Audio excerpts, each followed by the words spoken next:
Hello everyone, मैं अभिषेक पांडे फिर से स्वागत करता हूं आपके अपने यूट्यूब चैनल वंदे मातरम 2.0 में। तो कल की वीडियो में हमने डिस्कस किया ट्रोपोलॉजी, यानी जो ट्रोपोलॉजी होते हैं सभी का प्रकार हमने कल की वीडियो में डिस्कस किया है। तो आज की वीडियो में हम उसके आगे बढ़ेंगे, यानी आपका चैप्टर जो चल रहा है वो www यानी वर्ल्ड वाइड वेब, इंटरनेट और वेब ब्राउज़र कैसे काम करते हैं और कैसे ये मतलब इनका वर्क होता है, हम उसके बारे में समझ रहे हैं। तो अभी तक मैंने 2 क्लासेस ली हैं, अगर उनको आपने नहीं देखा है तो पहले उनको देख लीजिए, क्योंकि उनमें मैंने बहुत कुछ बता दिया है। टोपोलॉजी क्या होती है, इंटरनेट काम कैसे करता है, मैंने आपको उसमें बता दिया है। तो अगर नहीं देखा है तो वीडियो के डिस्क्रिप्शन में मैं उसको डाल दे रहा हूँ, वहाँ पे जाकर आप उसे फुल वॉच कर सकते हैं। तो चलिए स्टार्ट करते हैं। यहाँ पे आज से हम स्टार्ट करेंगे इंट्रानेट, यानी इंट्रानेट क्या होती है, यानी इंटरनेट नहीं लिखा हुआ है यहाँ पे, इंट्रानेट। अब इंट्रानेट होता क्या है तो आगे हम यहाँ पे पढ़ते हैं। तो इंट्रानेट को कहते हैं हम कि इंट्रानेट इंटरनेट की तुलना में छोटा नेटवर्क होता है। यह एक प्रकार का प्राइवेट नेटवर्क होता है, यह किसी कंपनी या फर्म द्वारा संचालित होता है। यानी इंटरनेट जो है इंटरनेट से छोटा होता है, ये आपको पता होना चाहिए। कन्फ्यूजन मत हो कि इंटरनेट नहीं, वो इंटरनेट लिखा हुआ है। कुछ बच्चे ये भी कहते हैं ना कि वो गलती से मिस्टेक से इंटरनेट नहीं, इंटरनेट लिखा है, वो इंटरनेट नहीं है। तो यहाँ पे आपको ये ध्यान देना है। उसके बाद आगे बढ़ते हैं हम।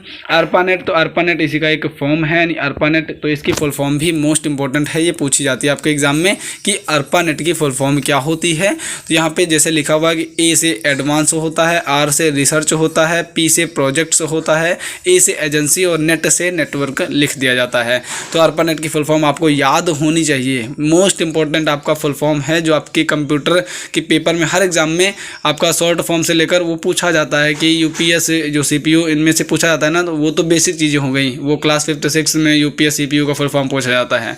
ARPANET ये मोस्ट इंपॉर्टेंट है, इसे आपको याद करके रखना है। तो क्या होता है, advance research projects agency network होता है ARPANET का फुल फॉर्म। उसके बाद आगे देखते हैं कि ARPANET की शुरुआत कब और कहां से हुई। तो ARPANET सन 1969 ईस्वी में संयुक्त राज्य अमेरिका के 3 स्थानों कैलिफोर्निया, लॉस एंजल्स और स्टैंडर्ड रिसर्च इंस्टीट्यूट के बीच स्थापित हुआ था। यानी ARPANET का जो स्थापना हुआ था, स्थापना जो दिवस था 1969 में संयुक्त राज्य अमेरिका के 3 स्थानों पर, यानी कैलिफोर्निया पहला, दूसरा लॉस एंजल्स, तीसरा स्टैंडर्ड रिसर्च इंस्टीट्यूट। तो IST ये भी पूछा जा सकता है कि IST की फुल फॉर्म होती है वो SSI होता है, SRI। इसका क्या हो गया, स्टैंडर्ड का हो गया S से, रिसर्च का हो गया R से, इंस्टीट्यूट हो गया I से। तो स्टैंडर्ड रिसर्च इंस्टीट्यूट के बीच स्थापित हुआ था। ARPANET से ही मिलीनेट यानी क्या, मिलनेट यानी मिलिट्री नेटवर्क होता है और विकसित किया गया, जिसका उपयोग मिलिट्री सर्विसेज के लिए हुआ था। ARPANET TCP और IP को लागू करने वाला वह पहला नेटवर्क था जो कि आज इंटरनेट की सुविधा में काफ़ी प्रसिद्ध है। आशा करता हूं कि आपको वो जो ऊपर मैंने भी बताया वो आपको समझ में आ चुका होगा। तो आगे हम हेडिंग पढ़ते हैं। आपका लिखा हुआ है टेलीनेट, यानी टेलीनेट भी इंटरनेट का ही कुछ फॉर्म होता है। आइए हम इसके बारे में डिस्कस करते हैं।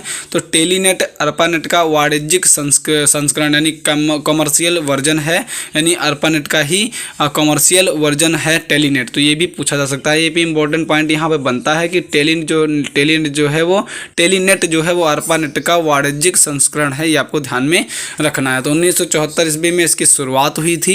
टेलीनेट को प्रथम इंटरनेट सेवा प्रदाता ने इंटरनेट सर्विस प्रोवाइडर ISP के नाम से जाना जाता है। ISP मैंने पिछली वीडियो में आपको बता दिया था ISP होता क्या है।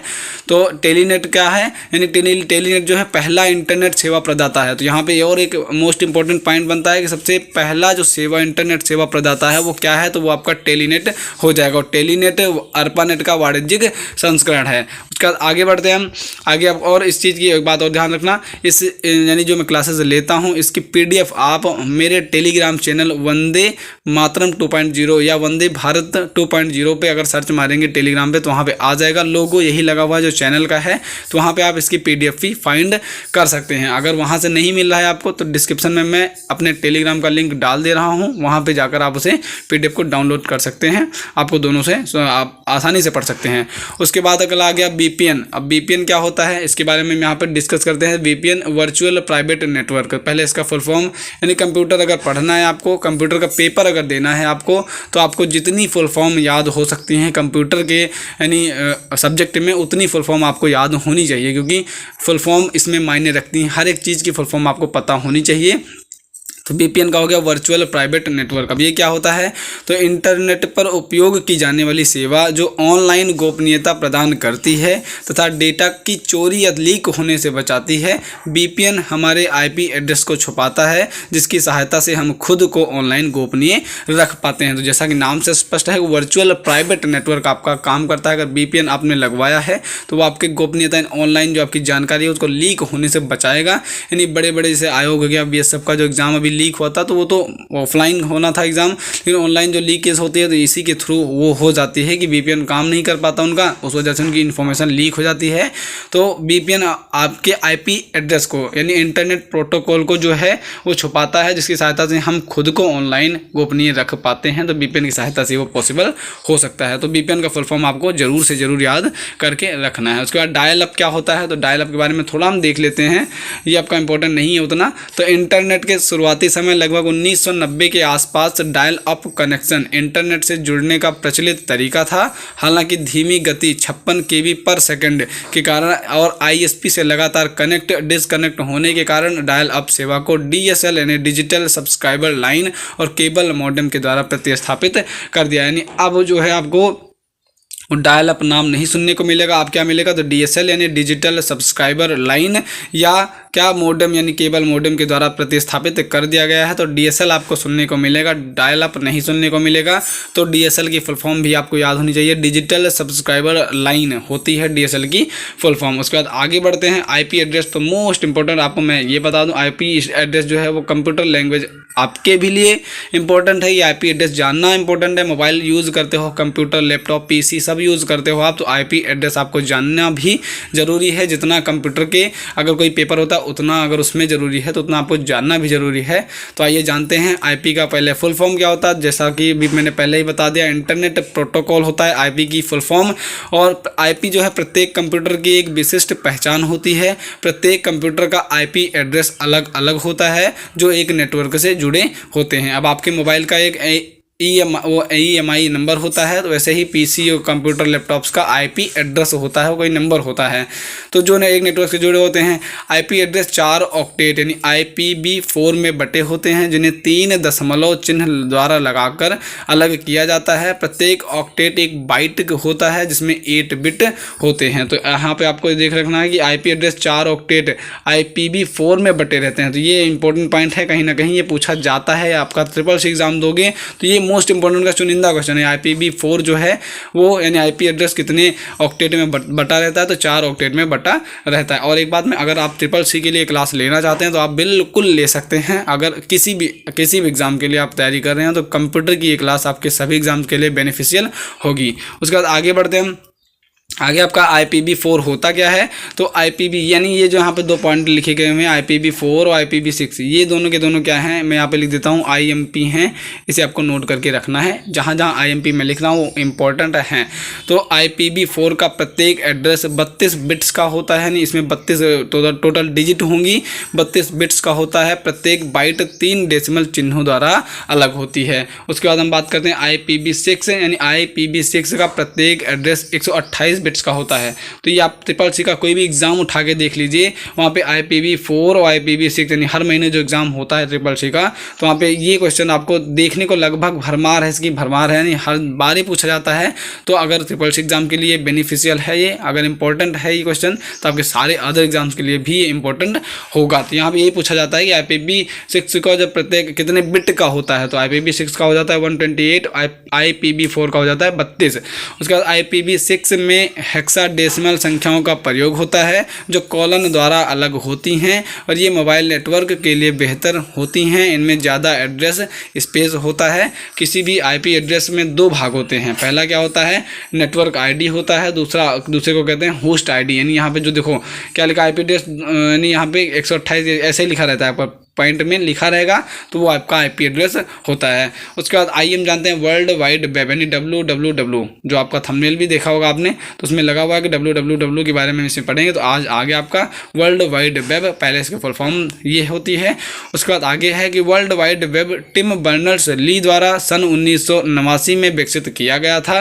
तो यहाँ पे ये आपकी फुल फॉर्म पूछा जाता है कि WWW को किसके द्वारा बनाया गया था। तो वर्ल्ड वाइड वेब की जो खोज या किसने बनाया बनाया था तो टिम बर्नर्स ली द्वारा 1989 में विकसित किया गया था। सन का कोई मायने नहीं, सन आपको पूछा नहीं जाएगा, आपको ये पूछा जाएगा कि www का आविष्कार जो है वो किसने किया था। उसके बाद आगे है world wide web hyper text documents का समूह होता है जिससे इंटरनेट के माध्यम से एक्सेस किया जाता है। अब ये क्या होता है हाइपर टेक्स्ट यानी डॉक्यूमेंट्स क्या होता है, तो www यानी वर्ल्ड वाइड वेब जो होती है, आप गूगल पे सर्च करोगे तो www यानी किसी के बारे में, अगर आप मेरे चैनल के बारे में देखोगे ये मेरे चैनल के सेक्शन में आप अबाउट में जाकर देखोगे तो वहाँ पे मेरा एक www यानी वर्ल्ड वाइड वेब के थ्रू मेरा एक लिंक बनी हुई है, हाइपर लिंक बना हुआ है। तो वहाँ पे मेरा क्या उस पर ओपन जैसे छूओगे तो मेरा सब कुछ यानी जितनी वीडियोस मैंने डाली हैं, जो मैंने अपने चैनल पे लिखा है टेक्स्ट में लिखा हुआ है, वो सबको आपको दिखाई पड़ेगा। तो यही बता रहा है कि world wide web hyper text document का समूह होता है, यानी सारी इन्फॉर्मेशन आपको उसमें मिल जाएगी एक ही लिंक में। तो वही यहाँ पर बताया जा रहा है। उसके बाद आगे है यहाँ से कि हाइपर टेक्स्ट सूचनाओं को प्रदर्शित करने का एक तरीका होता है जिसमें से कुछ निश्चित वस्तुओं को विशेष रूप से हाईलाइट किया जाता है। वर्ल्ड वाइड वेब जानकारी युक्त पेजों का एक विशाल भंडार होता है जिन्हें वेब पेजेस कहते हैं।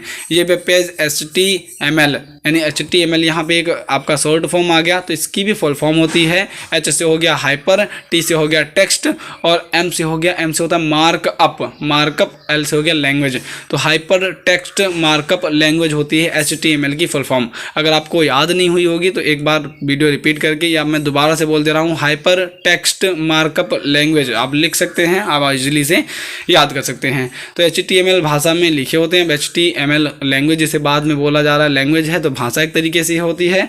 ये भी पूछा जाता है कि HTML क्या है, HTTPS क्या है, पूछा जाता है भाषा है कि आपका कुछ और है। तो यहाँ भाषा में लिखे होते हैं। इन पर उपलब्ध सारी जानकारी और सूचनाएं एक दूसरे से संबद्ध होती हैं। उसके बाद आगे बढ़ते हैं। आगे आपको वो ये उसी का है संबद्ध होती है जहाँ पे W3C यानी www को ही W3C के नाम से भी जाना जाता है। तो वर्ल्ड वाइड वेब कंसर्टियम, तो यह एक प्रमुख अंतर्राष्ट्रीय संस्था है जो वर्ल्ड वाइड वेब के स्टैंडर्ड्स यानी आपका W3C ये वर्ल्ड वाइड संस्था है आपका निर्धारित करती है। यह सन 1994 में गठित की गई थी। तो यहाँ तक आपको क्लियर हो गया होगा, मैं आशा करता हूँ। उसके बाद आगे है URL यानी इसका भी फुल फॉर्म क्या होता है, तो URL का फुल फॉर्म होता है यूनिफॉर्म रिसोर्स लोकेटर। तो ये आपको नोट करके रखना है, याद करके रखना है। URL का full form uniform resource locator. उसके बाद आगे बढ़ते हैं।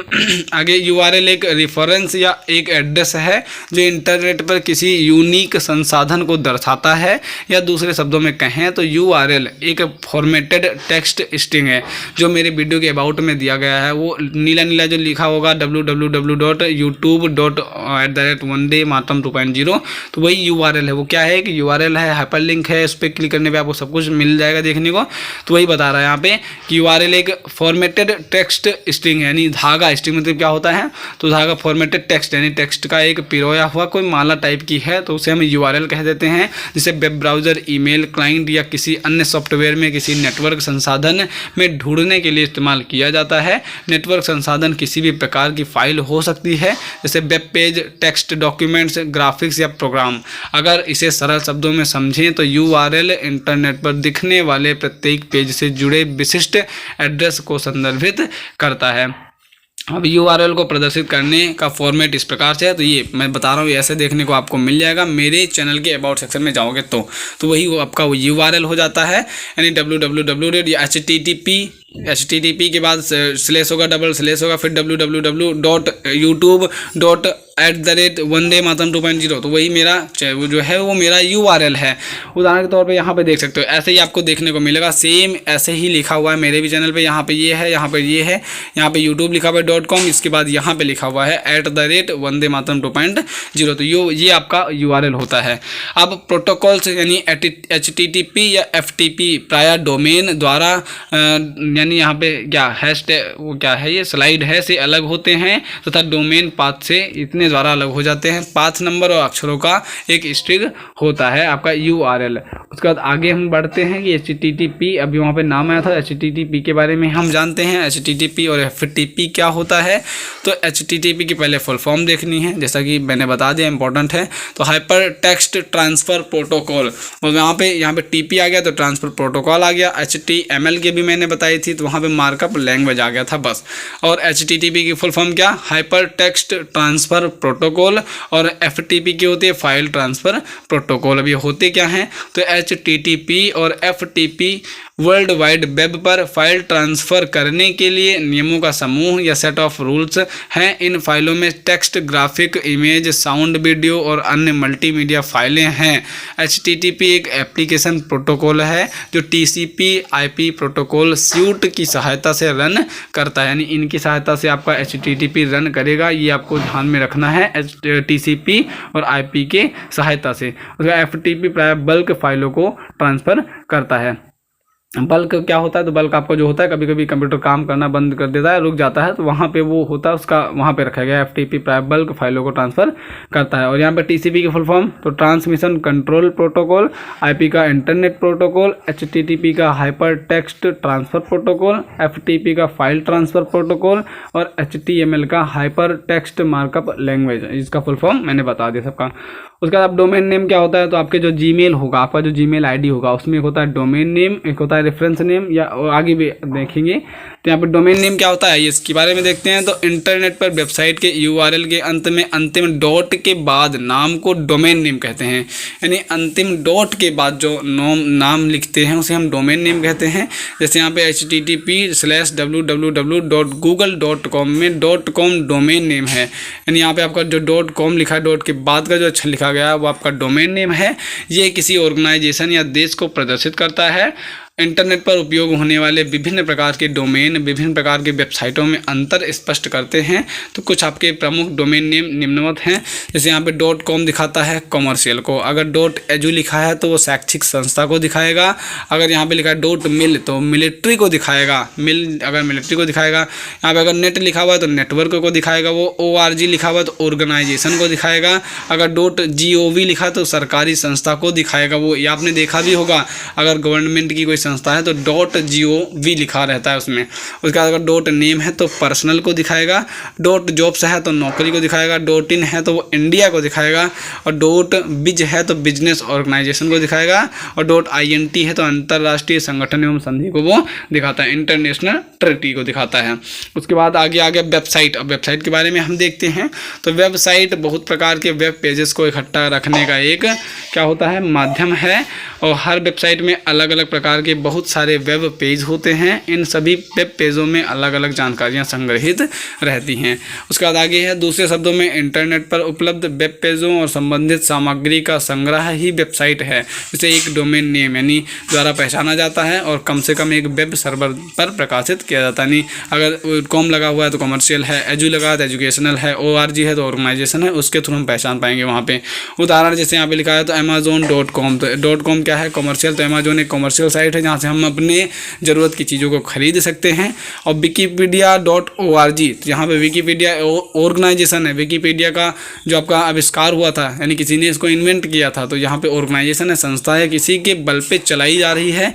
और google.com, तो ये भी एक कॉमर्शियल है, यानी कॉमर्शियल आपका जो मतलब जिनके थ्रू हम कुछ भी फाइंड कर पाते हैं। तो ये आपका होता है। वेबसाइट आमतौर पर किसी विशेष उद्देश्य जैसे वाणिज्य, सोशल नेटवर्किंग, शिक्षा, मनोरंजन आदि के लिए विशेष रूप से बनी होती हैं। वेब पृष्ठों के बीच हाइपरलिंक साइट के नेविगेशन को प्रदर्शित करती है, जो सामान्यतया होम पेज से शुरू होती है और यूज़र विभिन्न उपकरणों जैसे टैबलेट, स्मार्टफोन, लैपटॉप इत्यादि की सहायता से इन वेबसाइटों पर पहुँच सकते हैं। उसके बाद आगे आपका वेब ब्राउजिंग सॉफ्टवेयर, ये क्या होता है, तो वेब ब्राउजिंग सॉफ्टवेयर के बारे में देखते हैं हम। तो यहाँ पे वर्ल्ड वाइड वेब को एक्सेस करने के लिए जिस सॉफ्टवेयर का एप्लीकेशन का उपयोग करते हैं उसे वेब ब्राउजिंग सॉफ्टवेयर कहलाया जाता है। उसके बाद आगे देखते हैं वेब ब्राउजिंग सॉफ्टवेयर के बारे में हम कुछ नॉलेज यहाँ पे जान सकते हैं। जैसे यहाँ पे लिखा वर्ल्ड वाइड वेब को एक्सेस करने के लिए जिस सॉफ्टवेयर एप्लीकेशन का उपयोग करते हैं वेब ब्राउजिंग सॉफ्टवेयर कहलाता है। उसके बाद आगे है कि सामान्य भाषा में इसे वेब ब्राउज़र भी कहते हैं। वेब ब्राउज़र को कभी कभी वेब क्लाइंट्स के नाम से भी संबोधित करते हैं, क्योंकि ये सर्वर से सूचना प्राप्त कर उपलब्ध करवाते हैं। जब हम कोई ब्राउज़र स्टार्ट करते हैं या फिर कोई हाइपरलिंक पर क्लिक करते हैं तो ब्राउज़र इंटरनेट पर उपलब्ध साइट को अनुरोध भेजता है। वह साइट सर्वर की तरह एक्ट करता है और अनुरोध के अनुरूप फाइल को प्रदर्शित करता है। तो ये आपका हो जाएगा क्या, ये परिभाषा हो जाएगी वेब ब्राउजिंग सॉफ्टवेयर की। उसके बाद आगे है कि विभिन्न प्रकार के वेब ब्राउज़र, यानी यहाँ पे हम देख लेते हैं विभिन्न प्रकार के जो वेब ब्राउज़र होते हैं वो कौन कौन से होते हैं। वर्तमान में विभिन्न प्रकार के वेब ब्राउज़र उपलब्ध हैं और पहला वेब ब्राउज़र सन 1990 में world wide web no space विकसित हुआ, जिसे world wide web with space के नाम से, यानी इसके साथ यहाँ पे क्या समानता होने के कारण इसका नाम बदलकर नेक्सस कर दिया गया। कुछ समय पश्चात दूसरा ब्राउज़र मोज़ेक, बाद में नेटस्केप विकसित हुआ। वर्तमान में उपलब्ध ब्राउज़र निम्नवत हैं। तो यहाँ पे गूगल क्रोम जो आप अपने फ़ोन में इस्तेमाल कर रहे हैं, इंटरनेट एक्सप्लोरर माइक्रोसॉफ्ट के द्वारा इन्वेंट किया गया है, मोजिला फायरफॉक्स आपका सफारी एप्पल के द्वारा इन्वेंट किया गया है, ओपेरा हो गया, सी मंकी हो गया, मोजिला फाउंडेशन इत्यादि, ये सारे आपके क्या हैं तो वेब ब्राउज़र हैं जिनके थ्रू हम किसी भी साइट पे पहुंच सकते हैं। ब्राउज़र की विशेषताएं क्या हैं, तो ये मोस्ट इंपॉर्टेंट भाई ब्राउज़र की विशेषताएं पूछा भी जा सकता है कि इनमें से कौन सी ब्राउज़र की विशेषताएं हैं, तो ये आपको नोट करके रखना पड़ेगा। तो ब्राउज़र की कुछ प्रमुख विशेषताएं निम्नवत हैं। जैसे पहला है प्रयोग में आसान होना, तो ये होता है भाई ब्राउज़र को हम आज ईजिली उसमें जाएंगे, अपना टेक्स्ट हम लिखेंगे, उसके बाद सर्च कर देंगे, हमें अपने सामने जानकारी प्राप्त हो जाएगी। उसका दूसरा है कि ब्राउज़र की प्रमुख विशेषता तात्कालिक पेज के साथ www पर भी सर्च करना होता है। थर्ड है ब्राउज़र वर्ल्ड वाइड वेब के साथ हाइपरलिंक के टेक्स्ट, इमेज, डिजिटल वीडियो और अन्य सूचनाओं को ब्राउज़ करने में सुविधाजनक होना चाहिए। उसका चौथा है कि वेब ब्राउज़र वेब पेज को कंप्यूटर सिस्टम पर सेव करने की सुविधा देता है। फिर पांचवा है कि वेब ब्राउज़र न केवल वेब के साथ इंटरैक्ट करता है बल्कि कंप्यूटर के ऑपरेटिंग सिस्टम और अन्य प्रोग्राम्स के साथ भी इंटरैक्ट करता है। उसके बाद आगे देखते हैं, आगे है कि ब्राउज़र में उपयोग होने वाले टूल बार, तो इसको मैं ऐसे ही बता दूंगा, इसमें ज़्यादा ये इंपॉर्टेंट नहीं है। तो वेब ब्राउज़र में होने वाले टूल, पहला होता है फॉरवर्ड है, दूसरा बैक बटन है। फॉरवर्ड क्या होता है, यदि किसी पेज को विजिट कर पुनः उससे पहले वाले पेज पर आ गए हैं तो फॉरवर्ड बटन पर राइट क्लिक पर रिसेंटली विजिटेड साइट की लिस्ट से इच्छित पेज को सिलेक्ट कर सकते हैं, तो ये फॉरवर्ड का होता है। बैक बटन क्या होता है, तो बैक बटन होता है यदि हम जिस पेज पर हैं उससे पहले किसी और पेज को विजिट कर चुके हैं तो पुराने पेज पर लौटने के लिए बैक बटन पर राइट क्लिक करें और रिसेंट विजिटेड साइट की लिस्ट से इच्छित पेज को सिलेक्ट करें। तो रिफ्रेश क्या होता है, तो रिफ्रेश बटन क्लिक करने पर ब्राउज़र में वेब पेज रिलोड या अपडेट होता है, नया पेज कुछ नई जानकारी के साथ प्रदर्शित होता है। चौथे पे है स्टॉप बटन, ब्राउज़र में वेब पेज को पुनः लोड रोक सकता है। होम या आइकन आपको होम पेज पर लौटा देता है। सर्च क्या है, इससे होम पे आगे नहीं है, आपका बीएसएफ का एडमिट कार्ड खोलते हुए, एडमिट कार्ड एयरफोर्स का, एफ कैट का, कहीं से भी आप एडमिट कार्ड रिजल्ट आप देख रहे हो तो उसमें होम बटन होती है, लॉग आउट बटन होता है, सर्च होता है, सब होता है।